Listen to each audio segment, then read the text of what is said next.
Jessore board 2025-এর প্রশ্নে দুইটা দৃশ্যকল্প দেওয়া আছে। দৃশ্যকল্প 1 এবং একটা জটিল রাশি দেওয়া আছে, দৃশ্যকল্প 2-এ দুইটা জটিল রাশি দেওয়া আছে, একটা Z1 Z2 দিয়ে। ক নং প্রশ্নে দৃশ্যকল্প 1 হতে আর্গুমেন্ট রুট জেড নির্ণয় করতে বলছে। দৃশ্যকল্প 1-এর যে জেড সমান -2 √3 দেওয়া আছে একটা জটিল রাশি, এটার বর্গমূলের আর্গুমেন্ট নির্ণয় করতে হবে। তো শুরু থেকে একটু দেখো, দৃশ্যকল্প 1-এ যে জেডটা দেওয়া আছে এটার আগে আমরা বর্গমূল বের করব। যে প্রথমে আমরা বর্গমূল নির্ণয় করব, তারপর আমরা হচ্ছে গিয়ে আর্গুমেন্ট নির্ণয় করব। তো বর্গমূল নির্ণয়ের জন্য আমরা উভয় পাশে বর্গমূল করে দেই। আমরা উভয় পাশে বর্গমূল করছি। এখন এখান থেকে আমরা এই রুটটাকে অপসারণ করব, তার জন্য আবার a - b হোল স্কয়ার সূত্র আসবে, কারণ i এর সামনে হচ্ছে মাইনাস। তাহলে একটু লক্ষ্য করো, আমরা এই কাজটা এখানে করে নেই। রুট ঠিক থাকবে, এটাকে আমরা a - b হোল স্কয়ার সূত্র বানাবো। আমি একটু এখানে করি। প্রথমে যেখানে i থাকবে সেই অংশটাকে তোমরা 2ab বানাবা। 2ab টা এমনভাবে হবে যেন a square plus b square করলে আবার ওই সামনের -2 হয়। তাহলে এইটাকে আমি 2ab বানাবো। এটার জন্য 2 তো সূত্রে 2 আছে, আর বাকি আছে এখানে √3 আর 1। আর i আমরা যেই সংখ্যাটার সামনে বর্গ করার পর a square plus b square আনার জন্য যেই সংখ্যাটার সামনে মাইনাস দরকার, সেখানে আমরা i অ্যাড করব। i নিয়ে আমাদের ভাবার কোনো দরকার নেই। এখন আমরা একটু দেখি, এটা তো সূত্রের 2, এটা বাদ। এখন তোমরা লক্ষ্য করো, √3 কে যদি আমি বর্গ করি তাহলে হয় 3, 1 কে বর্গ করলে হয় 1। তাহলে দেখো তো, আমি যদি 3 থেকে 1 বিয়োগ করি তাহলে হয় শুধু 2। এখানে কিন্তু শুধু 2 নাই, এখানে আছে -2। আমার দরকার -2। তাহলে অবশ্যই আমার 1 থেকে 3 বিয়োগ করতে হবে। 1 থেকে 3 বিয়োগ করলে হয় -2। তাহলে আমরা -2 এর জায়গায় 1 - 3 লিখব। কেন একটু লক্ষ্য করো, আমি এই 1 কে ইচ্ছা করলে 1 স্কয়ার, আর এই -3 কে আমরা √3i হোল স্কয়ার দিতে পারি। এখানে আমরা প্লাস আনতে পারি।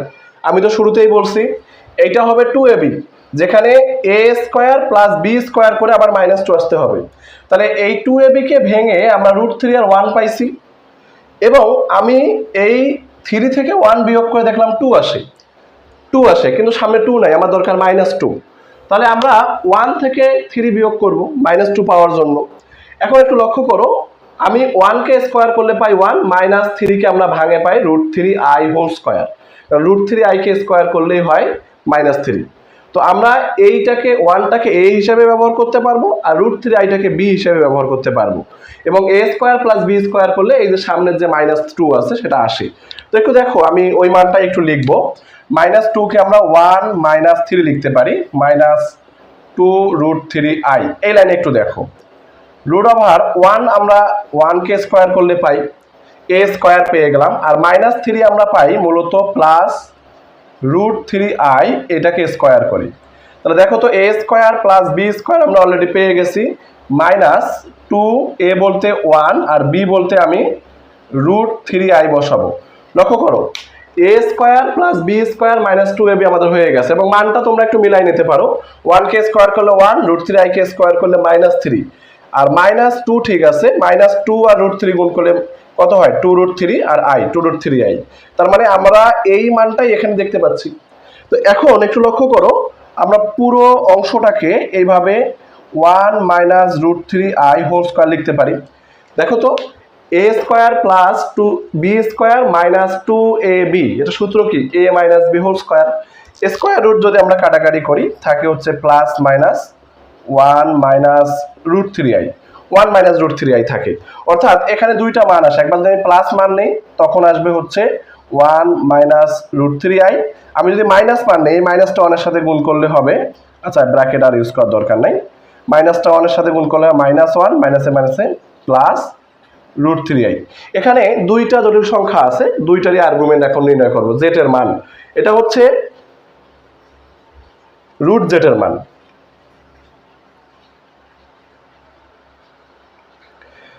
এটাই হচ্ছে আমাদের √z এর মান। এখন এই √z এর যে মানটা, তাকে আমরা একটু আর্গুমেন্ট করব।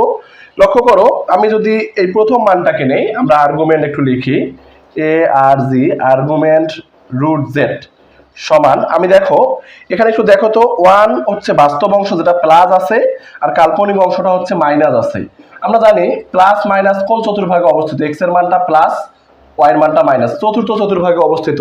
তো চতুর্থ চতুর্ভাগের জন্য আর্গুমেন্টের সূত্র হচ্ছে minus tan inverse y by x, y বলতে √3/1। এখানে তুমি -√3 দিলেও মডুলাসের কারণে সেটা প্লাস হয়ে যাবে। তো আমরা -√3 এর মান জানি, tan ইনভার্স √3 এর মান হচ্ছে 60 ডিগ্রি অর্থাৎ π/3। এবার আমরা দ্বিতীয়টার আর্গুমেন্ট করি। √z এর দেখো আর্গুমেন্ট √z আর একটা দ্বিতীয় যে মানটা আসছে, দ্বিতীয় মানটা বাস্তব অংশটা মাইনাস কাল্পনিক অংশটা প্লাস, বাস্তব অংশ x এর মান মাইনাস কাল্পনিকটা প্লাস। দ্বিতীয় চতুর্ভাগে আর্গুমেন্টের সূত্র হচ্ছে pi minus tan inverse y by x, y বলতে কত বোঝাচ্ছি আমি √3/1। তাহলে এখন আমরা এখানে হিসাব করি, ওয়ানটাকে -1 না লিখলেও সমস্যা নাই। পাই মাইনাস tan ইনভার্স √3 এর মান হচ্ছে π/3, আমরা হিসাব করলে পাই 2π/3। এটাই হচ্ছে আমাদের যে z এর বর্গমূল তার আর্গুমেন্টের মান, একটা হচ্ছে -π/3 আর একটা হচ্ছে 2π/3। খ নং প্রশ্নটা একটু সবাই মনোযোগ দিয়ে দেখো। দৃশ্যকল্প 2 এর আলোকে a² + b² = 1 হলে দেখাও যে z1 = z1 বার ইন্টু z2 সমীকরণে একটি x এর একটি বাস্তব মান বিদ্যমান। যেখানে z1 এর মান দেওয়া আছে আমি লিখছি, z2 এর মান দেওয়া আছে লিখছি। z1 বার বলতে তোমরা জানো z1 এর অনুবন্ধী জটিল সংখ্যা, z1 আছে 1 - ix, এর অনুবন্ধী হবে 1 + ix। তো আমি লিখছি z1 এর অনুবন্ধী জটিল সংখ্যা z1 বার। তারপর যে সমীকরণ আছে সেটা লিখছি, z1 এর মান 1 - ix, z1 বারের মান হচ্ছে 1 + ix, z2 এর মান a - ib। এখান থেকে আমাদের ক্যালকুলেশন করে x এর মান নির্ণয় করতে হবে, যে x এর মানটা আমাদের বাস্তব আসবে। তো একটু লক্ষ্য করো, শুরুতে যা আছে আমি তাই লিখি 1 - ix। দেখো 1 আর a গুণ করলে হয় a, 1 আর ib গুণ করলে হয় -ib। এবার ix দ্বারা গুণ করো, ix দ্বারা a কে গুণ করলে হয় iax প্লাস -i²bx। তো এখন আমরা একটু ক্যালকুলেশন করে x গুলাকে একপাশে করব। a1 - ix লিখি আগে, a - ib plus iax, i² মান আমরা জানি -1, তাহলে মাইনাসে প্লাস bx হবে। সবগুলা x যেখানে যেখানে x আছে সবগুলাকে একটু একপাশে নিয়ে আসি। শুরুতে দেখো -ix, এই xটাকে আনলে -iax -bx সমান ধ্রুবকগুলা ডানে আছে a - ib, 1 কে ডানে নিয়ে গেলে হয় -1। তো একটু লক্ষ্য করো, আমি এখান থেকে একটু -x কমন নেই, -x কমন নিলে বাস্তব অংশ থাকে +b আর +i + ia সমান, এখান থেকে মাইনাস কমন নিলে হবে, মাইনাস কমন নিলে কত হয় 1 হবে plus -a plus ib, minus common নিলাম এই মাইনাস মাইনাস কাটার জন্য। তাহলে দেখো আমি এখান থেকে একটু ক্যালকুলেশন করি, হিসাব করে x এর মানটা বের করবো। x সমান কত হয় 1 - a প্লাস ib ঠিক থাকবে, b plus i plus ia। এখন আমরা জটিল সংখ্যার থিওরিতে পড়ছিলাম, যদি কখনো লব হর দুটাতেই i থাকে, কাল্পনিক অংশ i থাকে, তাহলে আমরা হরের অনুবন্ধী জটিল সংখ্যা দ্বারা লব হরকে গুণ করি, যেন হর থেকে আমাদের আইটা অপসারণ হয়।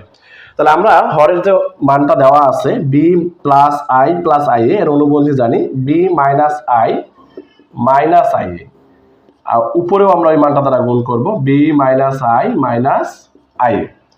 তাহলে দেখো তো উপরে আমি ক্যালকুলেশন করলে কত পাই, উপরে মানটা 1 দ্বারা আগে সবাইকে গুণ করো, 1 দ্বারা b কে গুণ করলে হয় b, এটা হয় minus i minus ia, minus a দ্বারা গুণ করলে হয় মাইনাস ab, মাইনাস মাইনাসে প্লাস ia, মাইনাস মাইনাসে প্লাস ia², তারপর ib দ্বারা গুণ করো সবাইকে, plus ib² minus i²b plus মাইনাসে মাইনাস i²ab। গুণটা একটু সাবধানে করবা, কারণ এটা একটু বড়, ক্যালকুলেশনে ভুল হওয়ার চান্স থাকে।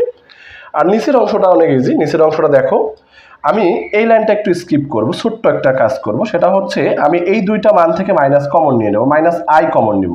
একটু খেয়াল করো b - i মাইনাস i আছে, আমি এখান থেকে একটু -iটা কমন নিব। -i যদি কমন নেই তাহলে আমাদের থাকে 1 + a ভিতরে। আমি এই কাজটা এই কারণেই করলাম যে আমরা এখানে দেখো তো একটু সূত্র বানাতে পারি, এটা a আর i এই দুইটা মিলে যদি b চিন্তা করি, একটু লক্ষ্য করো এখান থেকেও আমি যে iটা কমন নিয়ে নিই, i কমন নেই, থাকে হচ্ছে 1 + a। একটু লক্ষ্য করো এই bটাকে যদি আমি a চিন্তা করি সূত্রের a, আর i × 1 + এটাকে b, এ প্লাস বি ইন্টু এ মাইনাস বি সূত্র আসে এ স্কোয়ার মাইনাস বি স্কোয়ার, একটা লাইন স্কিপ করার জন্য এই কাজটা করলাম। এ স্কোয়ার মাইনাস বি বলতে কত, বি বলতে আই এবং এটা পুরোটাই, তাহলে এ স্কোয়ার করলে আই এর ওপর স্কোয়ার হবে, আই স্কোয়ার মানে আমরা জানি -1, তাহলে মাইনাস মাইনাসের প্লাস আর 1 প্লাস এ হোল স্কোয়ার হবে। তো এখন একটু লক্ষ্য করো, আমরা যদি হিসাব করি এখানে আমাদের মানটা কত আসে। উপরে দেখো কাটাকাটি করা যায় কিনা, মাইনাস আই প্লাস আই কাটা। এখন দেখো এখানে দেখো মাইনাস এ বি আছে, আই স্কোয়ারের মান তো প্লাস, আই স্কোয়ারের মান -1, তাহলে ওই মাইনাস মাইনাসে প্লাস হচ্ছে, তাহলে প্লাস এ বি, এখানে হবে plus A B minus A B কাটা। তাহলে এখানে থাকে কত, বি মাইনাস আই।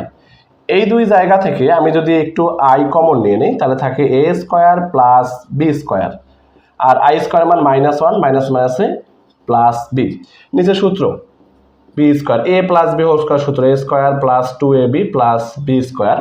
এখন আমরা আরেকটু ক্যালকুলেশন করব, অল্প একটু ক্যালকুলেশন বাকি আছে। বাম পক্ষে এক্স আছে, ডান পক্ষের অংশটা খেয়াল করো, বি আর বি যোগ করলে হয় 2b মাইনাস আই, আমি মাইনাস আইটা লিখলাম। একটু লক্ষ্য করো, এই এ স্কোয়ার প্লাস বি স্কোয়ার এখানে একটা শর্ত দেওয়াই ছিল, এ স্কোয়ার প্লাস বি স্কোয়ারের মান 1, তাহলে এ স্কোয়ার প্লাস বি স্কোয়ার যদি 1 বসাই 1 ইন্টু আই আমাদের আসবে হচ্ছে আই।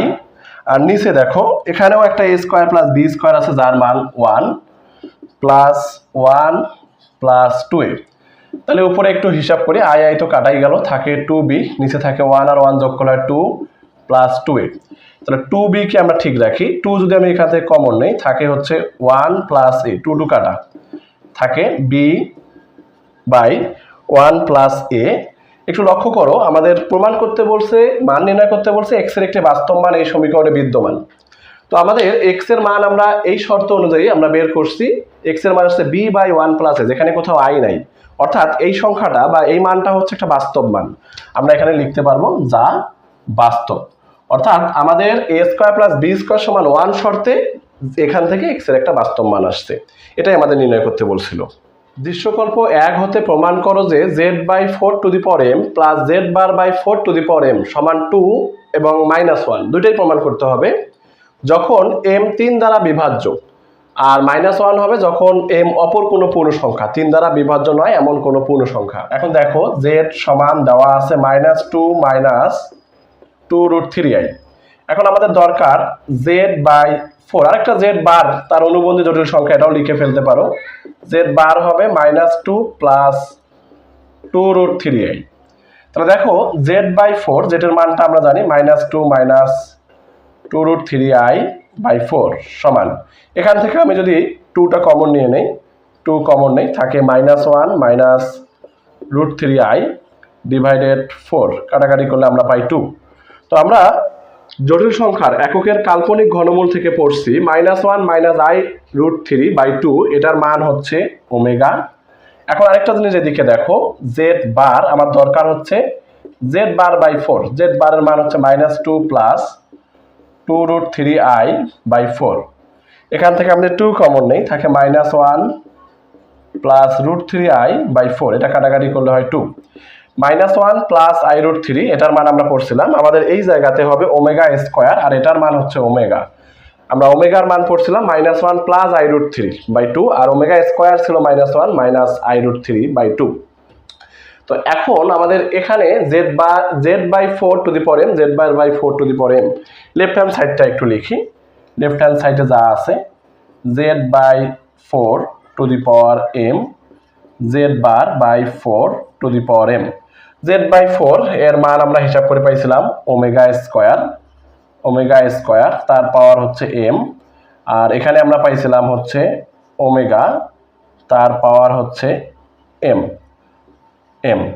তো আমরা m কে 3 এর একটা গুণিতক, 3 দ্বারা বিভাজ্য একটা সংখ্যা ধরে নেই। প্রথমে লক্ষ্য করো, এই m এর জায়গায় ওমেগা স্কোয়ার থাকুক, m এর জায়গায় আমরা 3n লিখলাম বা 3x লিখতে পারো, omega to the power 3n। আমি m এর জায়গায় 3n ধরলাম, n যে কোনো সংখ্যা হোক না কেন, পূর্ণ সংখ্যা হোক না কেন, সেটাকে 3 দ্বারা গুণ করলে হয় 3 দ্বারা বিভাজ্য, 3 এর গুণিতক পাওয়া যায়, অর্থাৎ m একটা 3 দ্বারা বিভাজ্য সংখ্যা। ঠিক আছে, 3 দ্বারা বিভাজ্য সংখ্যা। তো একটু লক্ষ্য করো, আমরা এখান থেকে একটু হিসাব করি, আমরা এখানে যদি ক্যালকুলেশন করি 3টাকে একটু ভিতরে ঢুকে দেই, omega to the power 6 to the power n আর omega to the power 3 to the power n লেখা যায়।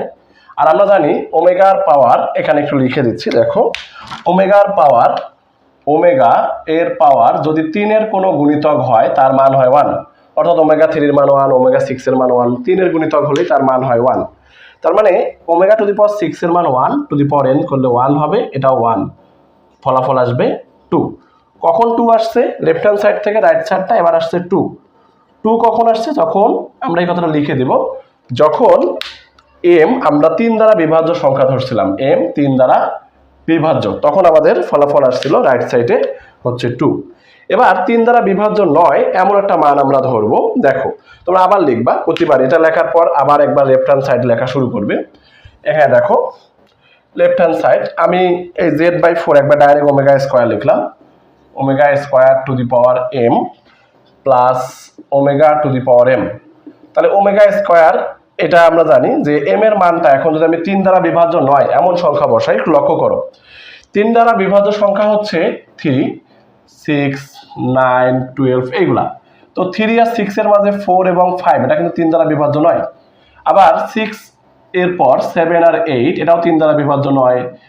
9 এর পর 10, 11 এটাও 10 দ্বারা বিভাজ্য নয়। অর্থাৎ দুইটা 3 দ্বারা বিভাজ্য সংখ্যার মাঝে, দুইটা 3 দ্বারা বিভাজ্য সংখ্যার মাঝে দুইটা অবিভাজ্য সংখ্যা থাকে।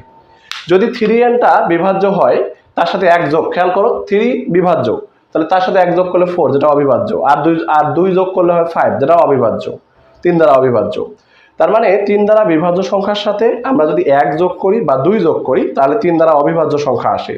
তাহলে একটু লক্ষ্য করো, আমরা ওমেগা স্কয়ার ঠিক রাখি, m এর জায়গায় লিখি 3n প্লাস 1, কারণ 3nটা ছিল 3 দ্বারা বিভাজ্য, 3n প্লাস 1টা তাহলে 3 দ্বারা বিভাজ্য নয়।